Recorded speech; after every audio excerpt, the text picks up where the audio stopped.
Hello dear aspirants, આપ સર્વેનું અમારી YouTube channel game changing સાયકોલોજીમાં હાર્દિક સ્વાગત છે. આજના વિડીયોમાં આપણે પ્રોબેશન ઓફિસર, ચીફ ઓફિસર તેમજ અન્ય કેટલીક સરકારી પરીક્ષાઓ માટે સમાજશાસ્ત્ર એટલે કે સોશિયોલોજી સબ્જેક્ટ અગત્યનું છે અને સાથે સાથે જે વિદ્યાર્થીઓ બેચરલ ઇન સોશિયોલોજી અને માસ્ટર ઇન સોશિયોલોજી સાથે સંકળાયેલા છે તો ઓફકોર્સ તેમને માટે પણ આ વિડીયોઝ જે છે ખૂબ અગત્યના છે. તો તમે અગાઉના વિડીયોઝ જોયા ન હોય તો પ્લેલિસ્ટમાં જઈને એ વિડીયોઝ ચેક કરી લેશો, જેથી કરીને અગાઉના જે કોન્સેપ્ટ છે એ ક્લિયર થઈ જાય. અગાઉના વિડીયોમાં આપણે સામાજિક સ્તરીયકરણ અંતર્ગત જે ડિસ્કશન કરી રહ્યા હતા એમાં આપણે અનુસૂચિત જાતિ અને અનુસૂચિત જનજાતિ એટલે કે શિડ્યુલ્ડ કાસ્ટ અને શિડ્યુલ્ડ ટ્રાઇબ્સ એ વિશે ડિટેલમાં અભ્યાસ કર્યો હતો.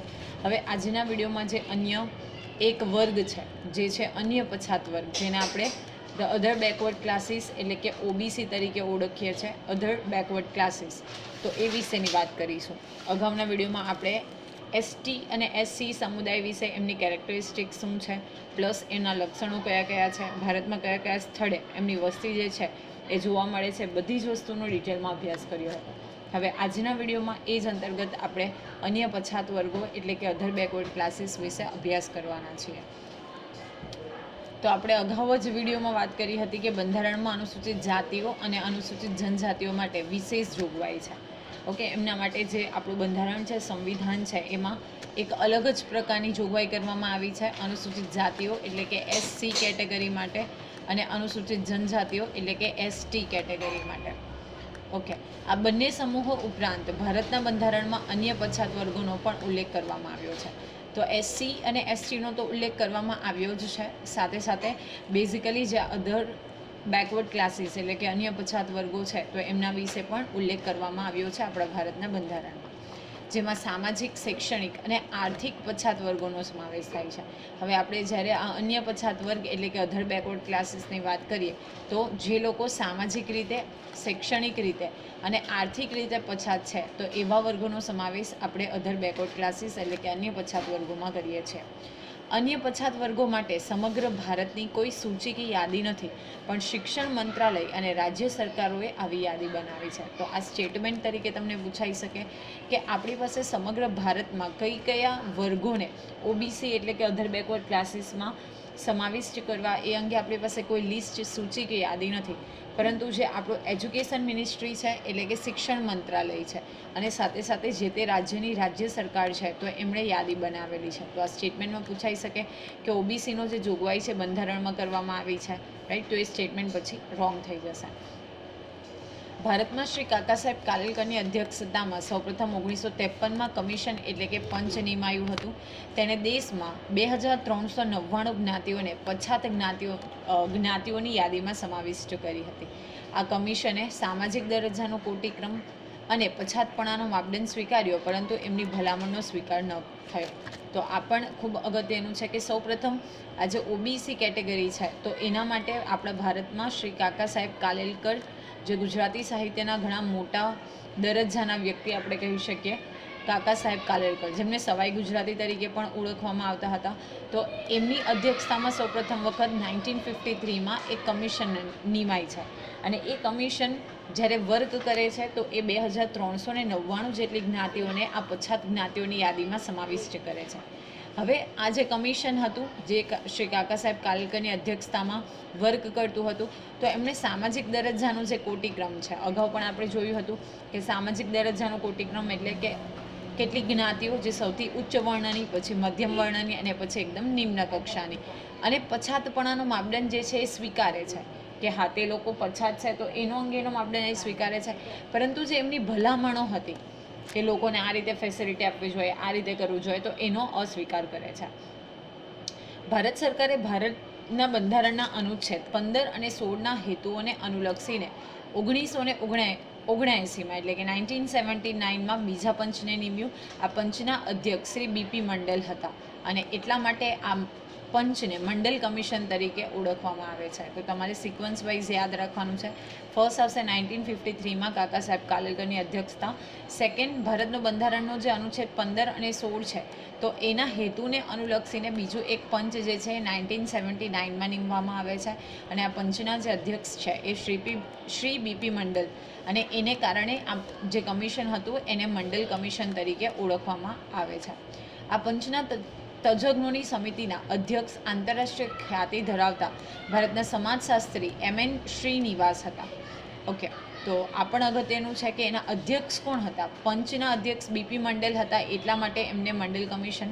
અને જે પંચના તજજ્ઞો હતા અને એની સમિતિ જે બનાવવામાં આવી હતી, તો કન્ફ્યુઝન ન થાય. જો સીધું પૂછે કે પંચના અધ્યક્ષ આવે તો બીપી મંડલ, પરંતુ જે પંચના તજજ્ઞો હતા એટલે કે માસ્ટર્સ હતા, ઓકે, તો એની સમિતિ જે બનાવવામાં આવી અને એના અધ્યક્ષ એટલે કે અલગ અલગ સમિતિ, અલગ અલગ જે ફિલ્ડ હોય એમાંથી જે એક્સપર્ટ્સ હોય તો એને નીમવામાં આવે અને એની એક કમિટી બનાવવામાં આવે. તો એના અધ્યક્ષ હતા જે ભારતના આંતરરાષ્ટ્રીય ખ્યાતિ ધરાવતા ભારતના સમાજશાસ્ત્રી હતા જે MN શ્રીનિવાસ.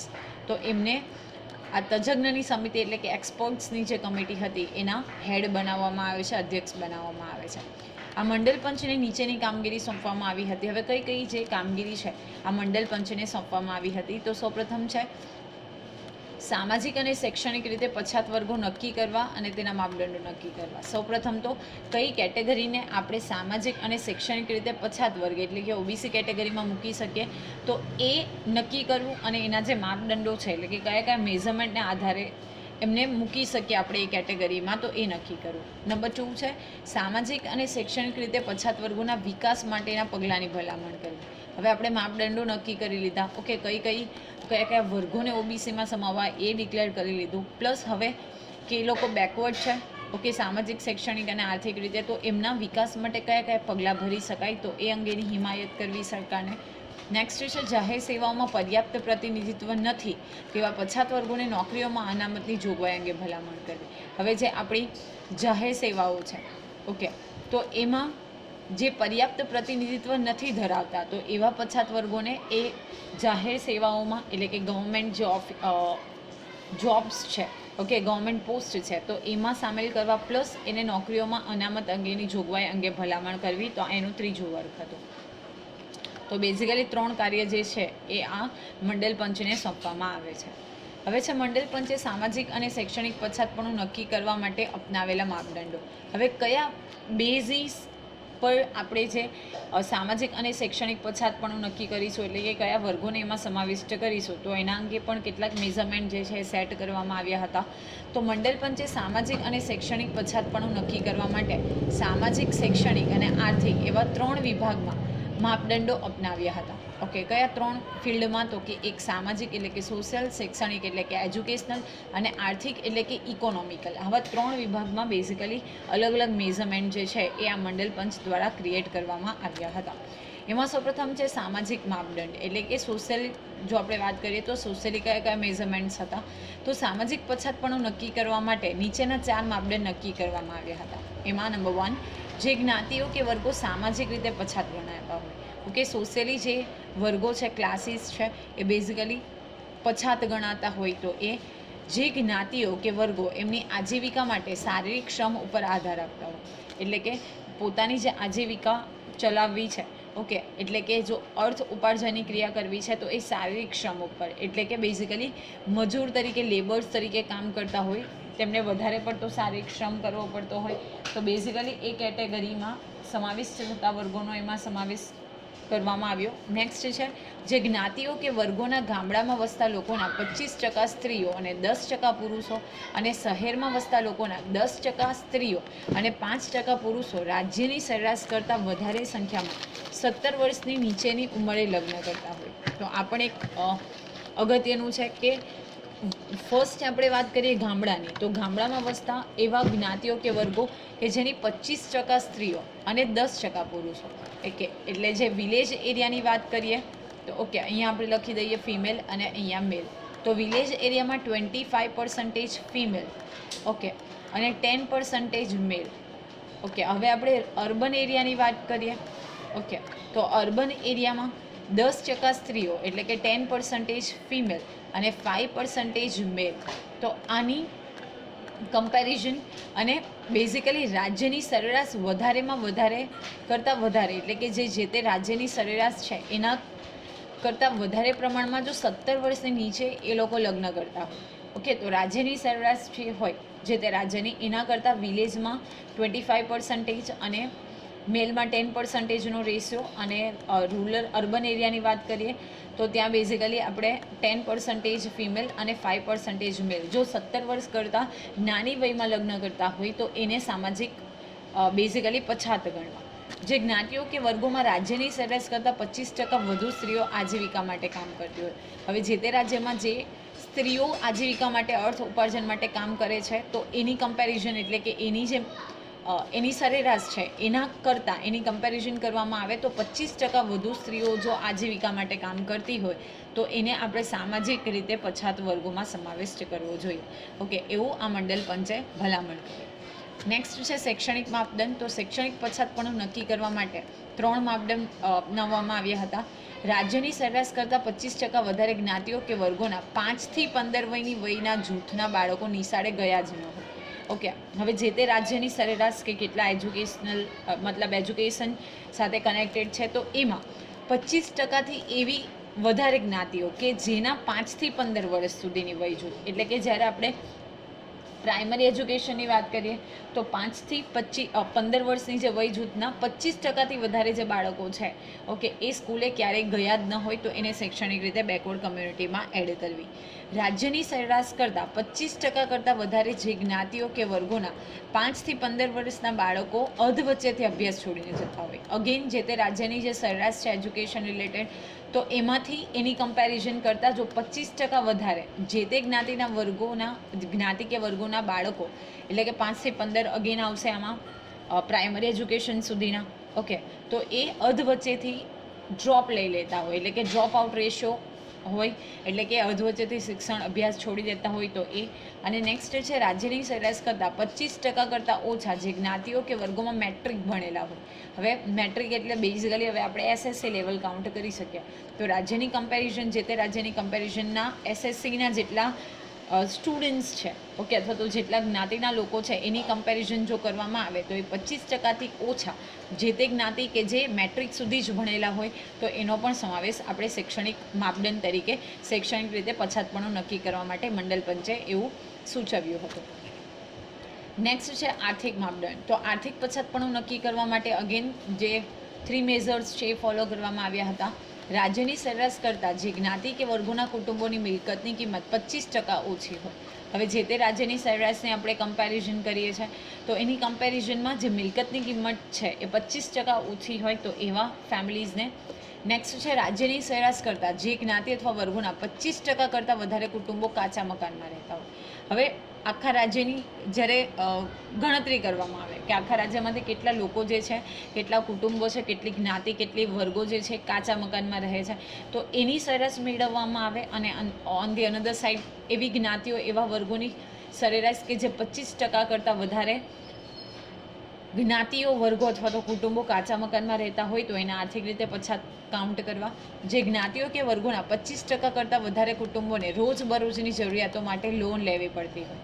ઓકે, હવે જે જ્ઞાતિ અથવા તો વર્ગોના 25% કરતાં વધારે એવા કુટુંબો છે ફેમિલીઝ છે ઓકે જેને પોતાના ડે ટુ ડે જે નેસેસરીઝ છે એને ફિલ કરવા માટે પણ લોન લેવી પડતી હોય તો એવી કમ્યુનિટી જે છે બેઝિકલી એને આર્થિક રીતે બેકવર્ડ એટલે કે ઇકોનોમિકલી બેકવર્ડમાં કાઉન્ટ કરવી.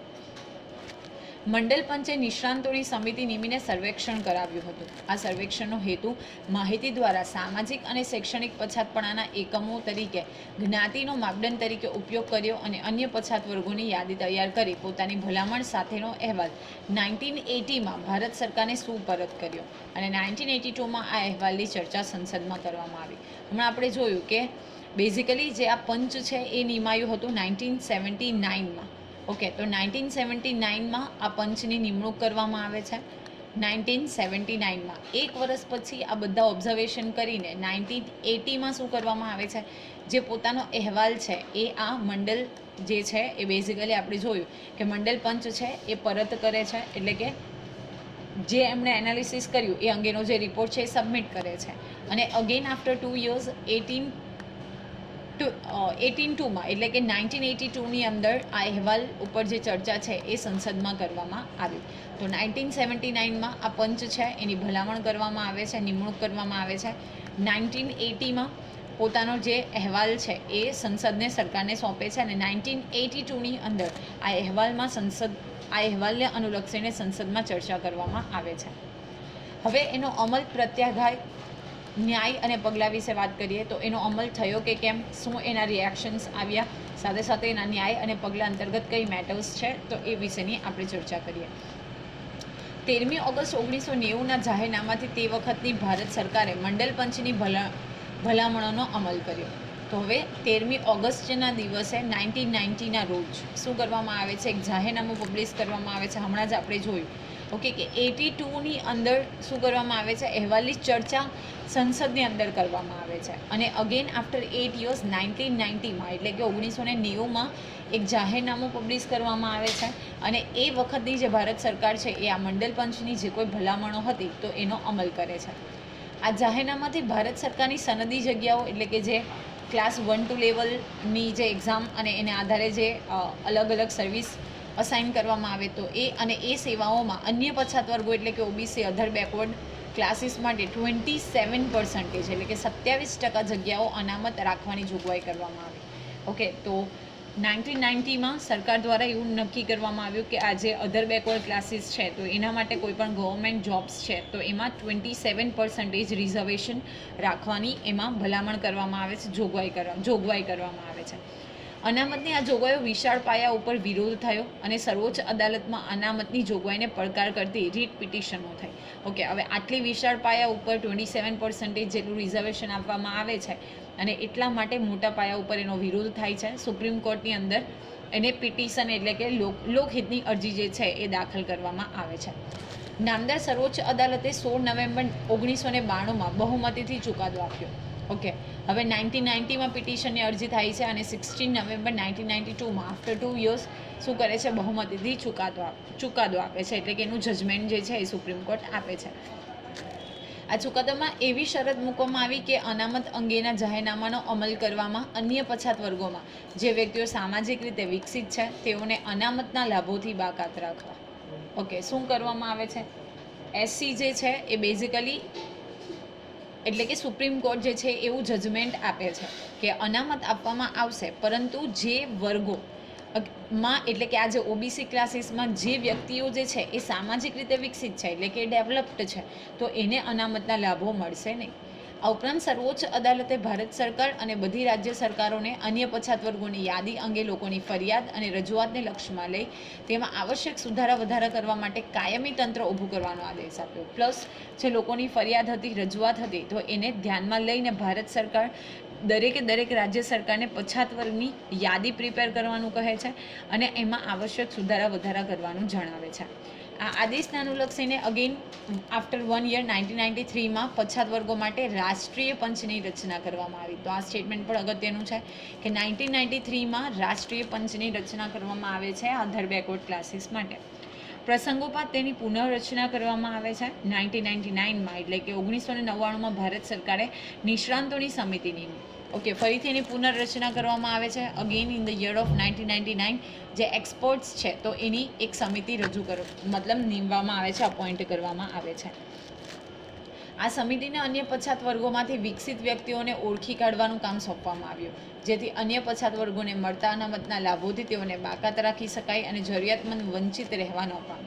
હવે આજે 1999માં એક એક્સપર્ટ્સની કમિટી બનાવવામાં આવે છે. એમાં સરકાર એવું ડિક્લેરેશન કરે છે કે આ જે અન્ય પછાત વર્ગો છે એટલે કે ઓબીસીસ પરંતુ એમાં પણ કેટલાક ફેમિલીઝ એવા છે કે જે વિકસિત છે તો એને લાભોમાંથી બાકાત રાખવા જેથી કરીને બાકીના જે જરૂરિયાતમંદ વંચિત લોકો છે તો એ લોકોને લાભ મળે અને એ લાભથી વંચિત ન રહી જાય.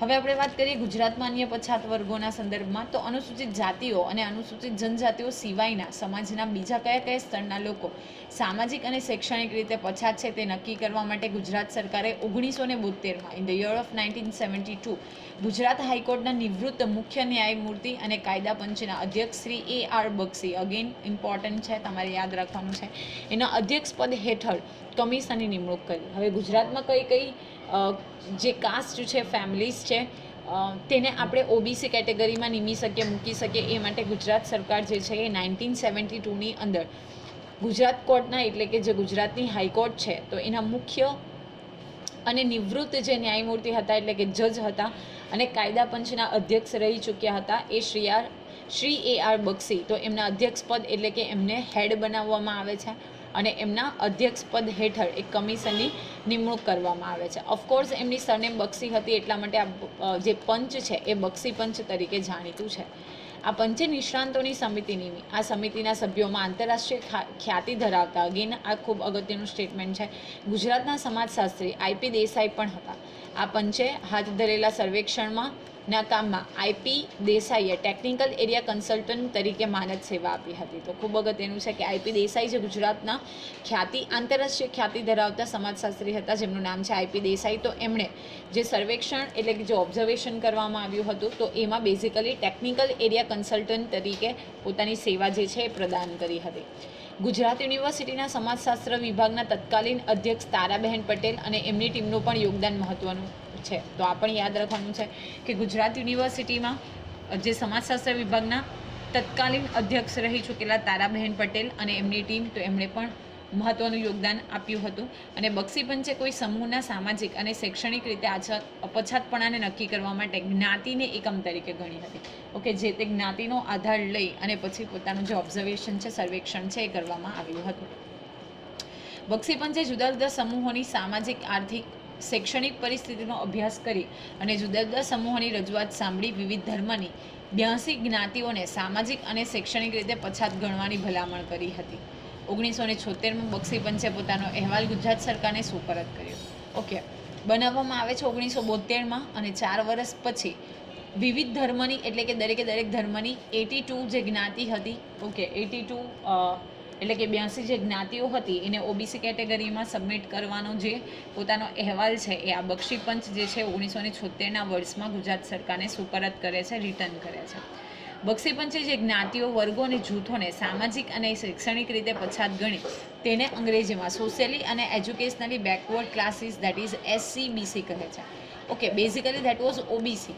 ઓકે, પણ બક્ષી પંચ દ્વારા, એટલે કે અધર બેકવર્ડ ક્લાસ, પરંતુ બક્ષી પંચ દ્વારા જ્યારે 1976માં એ રિપોર્ટ રજૂ કરવામાં આવ્યો, તો એને કેટલી જે આ 82 જેટલી જ્ઞાતિઓને આમાં સમાવિષ્ટ કરવામાં આવી હતી, તો એને સોશિયલી અને એજ્યુકેશનલી બેકવર્ડ ક્લાસીસ એટલે કે SCBC તરીકે ઓળખાવવામાં આવી. આ યાદીમાં પ્રસંગોપાત સુધારો થતો રહ્યો છે, એટલે કે સમય જતાં એ જે યાદી બની છે, લિસ્ટ બની છે, એને મોડિફાઈ કરવામાં આવે છે. આ અન્ય પછાત વર્ગો માટે બક્ષી પંચની જ્ઞાતિ જેવો શબ્દ પણ પ્રયોજવામાં આવે છે અને પ્રચલિત થયો છે. બક્ષી પંચે નક્કી કરેલી આ 82 પછાત જ્ઞાતિઓને રાજ્ય સરકારે ગુજરાતમાં સરકારી, અર્ધ સરકારી ખાતાઓ તથા શિક્ષણ સંસ્થાઓમાં અનામત બેઠકો આપી. હવે આ બક્ષી પંચ દ્વારા જે 82 જ્ઞાતિઓને આમાં સમાવિષ્ટ કરવામાં આવી હતી, એ જ્ઞાતિઓને ગુજરાત સરકારે, ઓકે, સરકારી, અર્ધ સરકારી ખાતા અને શિક્ષણ સંસ્થાઓમાં જે રિઝર્વેશન સીટ્સ છે એ એલોટ કરી. કેટલીક પછાત જ્ઞાતિઓ કે જેઓને બક્ષી પંચની યાદીમાં સમાવિષ્ટ કરવામાં આવી નહોતી, તે યાદીઓને પોતે પછાત હોવાનો દાવો રજૂ કરીને પોતાનો સામાજિક અને શૈક્ષણિક રીતે પછાત યાદીઓમાં સમાવેશ કરવાની માંગણી કરી. આથી ગુજરાત સરકારે 1981માં સામાજિક અને આર્થિક પછાતપણું નક્કી કરવા માટે, અગેન યાદ રાખવાનું છે, ન્યાયમૂર્તિ શ્રી રાણેના અધ્યક્ષ પદની પંચની નિમણૂક કરી અને આ પંચ રાણે પંચ તરીકે ઓળખાયું. હવે આ 82 જેટલી પછાત જ્ઞાતિઓનો સમાવેશ SCBCમાં કરવામાં આવ્યો, એટલે કે આપણે જોયું કે જે બક્ષી પંચ દ્વારા 82 જ્ઞાતિઓને સોશિયલ એન્ડ એજ્યુકેશનલી બેકવર્ડ એટલે કે SCBC તરીકે સમાવિષ્ટ કરવામાં આવી. પરંતુ હજી કેટલીક જ્ઞાતિઓ એવી હતી કે જે પોતે એવો દાવો કરતી હતી કે પોતે આર્થિક અને સામાજિક શૈક્ષણિક રીતે પછાત છે, છતાં પણ આ 82 જે કેટેગરી એટલે કે 82ની યાદી તૈયાર કરવામાં આવી એમાં પોતાનો સમાવેશ જે કરવામાં આવ્યો નથી. અને એ લોકો પોતાને પણ આ પછાત જ્ઞાતિઓની યાદીમાં સમાવેશ કરવામાં આવે એવી માંગણી એ સરકાર સામે મૂકે છે. અને એટલા માટે ફરીથી ગુજરાત સરકાર જે છે 1981માં સામાજિક અને આર્થિક પછાતપણાના જે ધોરણો છે એ નક્કી કરવા માટે જે ન્યાયમૂર્તિ હતા એટલે કે જે જજ હતા શ્રી રાણે, તો એમના અધ્યક્ષ પદ હેઠળ એક અગેન પંચની નિમણૂક કરે છે અને એ પંચને રાણે પંચ તરીકે ઓળખવામાં આવ્યું.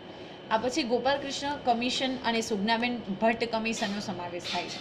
ઓકે, તો 1981ની વાત કરીએ તો શ્રી રાણે અધ્યક્ષ પદ હેઠે રાણે પંચ, ત્યાર પછી ગોપાલકૃષ્ણ કમિશન અને ત્યાર પછી સુગનાબેન ભટ્ટ કમિશનની પણ નિમણૂક કરવામાં આવી. 2004 સુધી ગુજરાતમાં 135 જેટલી જ્ઞાતિઓને અન્ય પછાત વર્ગોમાં સમાવિષ્ટ કરવામાં આવી. તો આ પણ યાદ રાખવાનું છે કે up to 2004 135 categories are included in this socially and educationally backward classes, that is SCBC. So in the year of 2024 135 જેટલી જે જ્ઞાતિ છે, કાસ્ટ છે, એને આમાં ઇન્ક્લુડ કરવામાં આવી. હાલમાં લગભગ 145 જેટલી જ્ઞાતિઓનો એમાં સમાવેશ થાય છે. ઓકે, તો કરન્ટલી આપણે જો વાત કરીએ તો according to this data of text book 145 જેટલી કાસ્ટ જે છે એનો આપણે SCBCમાં સમાવેશ કર્યો છે ગુજરાત લેવલ ઉપર, જેને 27% લેખે શિક્ષણ, નોકરી અને રાજકીય ક્ષેત્રે અનામત મળે છે. તો આ હ્યુજ પર્સન્ટેજ આપણે કહી શકીએ કે 27% જેટલી અનામત જે છે એમને શિક્ષણ, નોકરી અને રાજકીય ક્ષેત્રે મળે છે. આ બધા ક્ષેત્રોમાં આવક મર્યાદાને લક્ષમાં લેવામાં આવે છે, એટલે કે ક્રિમિલિયરમાં આવતા SCBCના લોકોને અનામતનો લાભ મળતો નથી. હવે આ 27% રિઝર્વેશનની તો માંગણી થઈ અને સરકાર દ્વારા એક્સેપ્ટ પણ કરવામાં આવ્યું હતું, પરંતુ આ કેટેગરીમાં એટલે કે 27% જેટલું આપણે રિઝર્વેશન કોટા જે છે એનો લાભ મેળવવો હોય તો એક ક્રિમિલિયર સર્ટિફિકેટ એટલે કે ચોક્કસ આવક મર્યાદા નક્કી કરવામાં આવી અને એ આવક મર્યાદા માટે તમારે ક્રિમિલિયર સર્ટિફિકેટ જે છે એ કઢાવવું પડે. અને જો જેની આવક મર્યાદા વધુ છે તો પછી એનો ક્રિમિલિયરમાં જો એ ઇન્ક્લુડ થાય છે તો એને SCBCની જે અનામત છે એનો લાભ મળતો નથી. આમ અનુસૂચિત જાતિ, અનુસૂચિત જનજાતિ, અન્ય પછાત સમૂહો ઉપરાંત વિચરતી વિમુક્ત જાતિઓ, લઘુમતી કોમ વગેરે પણ આ સમાજમાં જોવા મળે છે. ઓકે, તો અનુસૂચિત જાતિ SC, જનજાતિ ST, અન્ય પછાત વર્ગો OBC, અધર બેકવર્ડ ક્લાસીસ, કેટલીક જે વિચરતી અને વિમુક્ત જાતિઓ છે, બેઝિકલી માઇગ્રેટેડ પીપલ્સ છે, એ લઘુમતી એટલે કે માઇનોરિટી, તો એ બધી જાતિ જે છે એ પણ આપણા સમાજમાં જોવા મળે છે. તો આશા રાખું છું કે આજના વિડીયોમાં આપણે જે અધર બેકવર્ડ ક્લાસીસ સાથે સાથે ભારત લેવલ ઉપર અને ગુજરાત લેવલ ઉપર કયા કયા અલગ અલગ પંચોની નિમણૂક થઈ, સાથે સાથે એમણે કેટલા માપદંડ નક્કી કર્યા, ઓકે, કેટલી જ્ઞાતિઓનો આમાં સમાવેશ થાય છે, તો એ અંગેમાં જે વિસ્તૃત ચર્ચા કરી એમાં તમને સમજ પડી હશે. તો વિડીયો પસંદ પડે તો વિડીયોને લાઇક કરી અને શેર કરવાનું ભૂલશો નહીં. અને આવા જ વધુ વિડીયોની અપડેટ્સ મેળવવા માટે even you can subscribe our YouTube channel Game Changing Psychology. Thank you for watching the video. Have a nice day.